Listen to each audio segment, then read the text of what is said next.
நண்பரோட வீக்கெண்டாக ஒரு மலைப்பகுதிக்கு போகலான்னு சொல்லிட்டு கோபிச்செட்டிப்பாளையத்துலேருந்து சத்தியமங்கலத்துலேருந்து திம்பமலை பகுதி தாண்டி தாளவாடி பக்கத்தில் நம்ம கோபிக்காரர் அவர் நண்பர் அவருடைய பழத்தோட்டம் அங்கே இருந்தது. சரி போயிட்டு வாங்க அப்படின்னார். வேலைக்காரங்க தான் இருந்தாங்க. சரி உள்ளுக்குள்ளே பழத்தோட்டத்துக்குள்ளே போகிறப்பவே பார்த்திங்கன்னா ஏராளமான விதவிதமான நாட்டுக்கோழிலாம் வச்சுருந்தார். கின்னி கோழி அதெல்லாம் நான் வச்சுருந்தாங்க.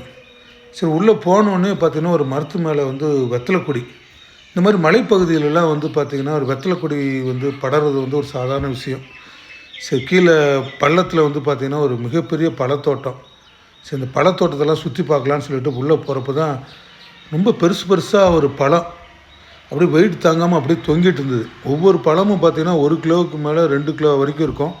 அந்த பழம் என்ன பேருன்னு விசாரிக்கிறப்ப தான் சொன்னாங்க பப்ளி மாஸ் அப்படின்னு சொல்லிட்டு. இது ஒரு ஆரஞ்சு மாதிரி ஒரு சாத்துக்குடியோட கொஞ்சம் பெருசாக இருக்கும். சரி அது போக கிளிமூக்கு மாங்காய் மரம்லாம் இருந்தது. அங்கேயே ஸ்பாட்லேயே மாங்காயெல்லாம் பறித்து சாப்பிட்டு அந்த டேஸ்ட்டெல்லாம் வேறு லெவல். சரி இந்த பப்ளி மாஸ் பழம் எப்படி சாப்பிட்றதுன்னு தெரியல எங்களுக்கு. சரி அங்கே இருக்க வேலைக்காரன்ட்ட கொடுத்தோம். அது சீவி கொடுத்தார். உள்ளே இருக்க சொலையை சாப்பிட்டோன்னா கொஞ்சம் புளிப்பாக இருந்தாலும் செம்ம டேஸ்ட்டுங்க. கண்டிப்பாக நிறைய பழங்கள்லாம் நிறையா வச்சுருந்தாங்க. நெல்லிக்காய், பெரிய நெல்லிக்காய் அதெல்லாம் வச்சுருந்தாங்க. அதெல்லாம் கொஞ்சம் பழங்கள்லாம் சாப்பிட்டுட்டு உங்களுக்கு கண்டிப்பாக இந்த மாதிரி ஒரு வாய்ப்பு கிடச்சிதுன்னா பப்ளி மாஸ் அப்படிங்கிற ஒரு பழத்தை ட்ரை பண்ணி பாருங்கள்.